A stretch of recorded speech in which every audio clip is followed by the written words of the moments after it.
Okay, so let's take an example of a question when it comes to percentage error. And the question is, this was a WAEC 2011 question number 20. The question is, the length of a piece of stick is, we are given this as 1.75 meters. A girl measured it as 1 point, and we're told what the girl measured it as 1.80 meters. Okay, now we are asked to find the percentage error. We're given options, option A to option D.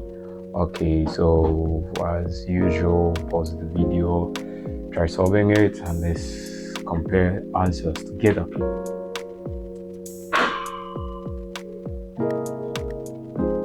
All right, so let's take the solution.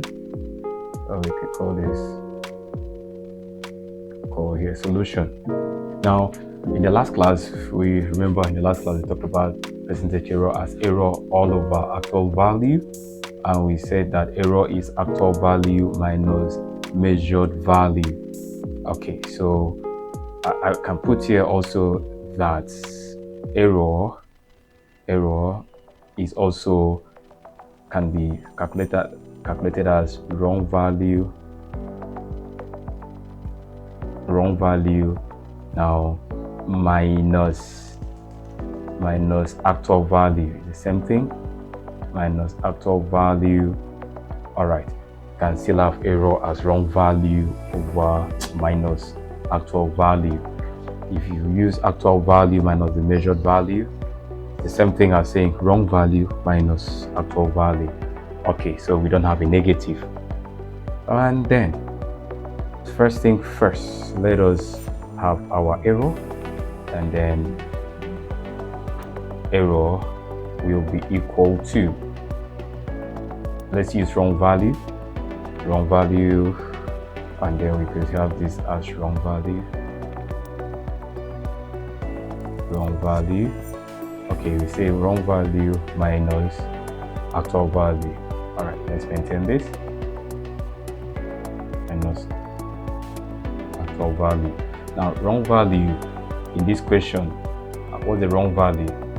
It said a girl measured it as 1.80 meters. The length of the piece of stick is this, so 1.75 is the actual value, whereas the wrong value is 1.80 meters. So the wrong value is 1.80 meters minus the actual value, which is 1.75 meters. When we solve this out, we are going to have the answer, the error first as 0. I don't want to use that. I want to maintain. Let's maintain that for error.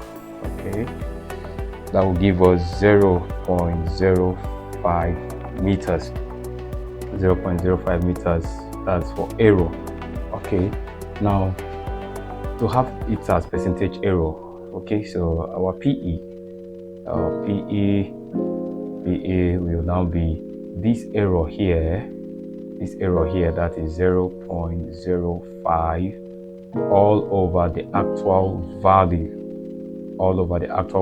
Actual value is what? 1.75, correct? 1.75, correct?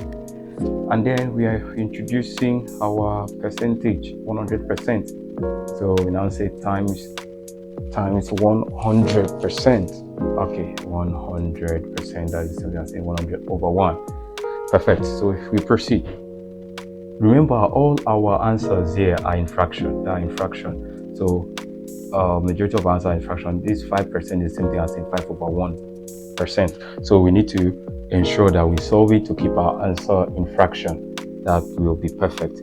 So solving this out, we just multiply the numerator 0.05 by 100.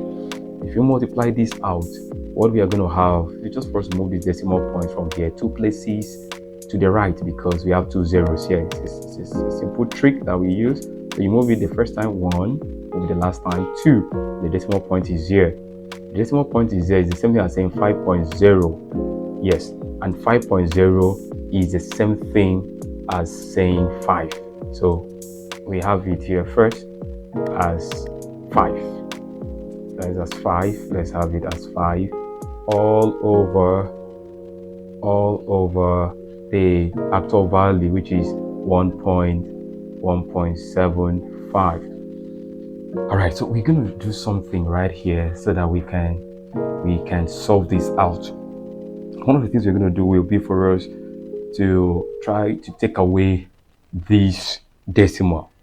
Taking away this decimal, we think of what to do to take away decimal. That will be for us to multiply this denominator by 100. This denominator by 100. This 100 we're multiplying with is to help us take away this decimal. So we multiply by 100. If we are multiplying by 100, we need to also multiply the numerator by 100. All right, if we multiply this out, that will give us, for a numerator, to give us 500, because 5 times 100 is 500. And if we multiply this denominator, we are going to have, because moving this now. All right, we need to finish it up. We need to finish the class up. Okay, we multiply this, it will give us 175. And we can use 5 rather to keep dividing. 5 divide 15 here is 3 times, remember 2, add it up here, comes into 25 5 times. 5 comes into 5 here is 1 time, into this other 0 is 0. Keep using 5, comes here 7. Keep using 5, comes into 120. So what we have here is 20 all over 7%. 20 all over 7%. Checking our option, 20 all over 7. All right, so option D is the correct option. All right, so in the next class we're going to take more example. See you in the next class. Bye bye.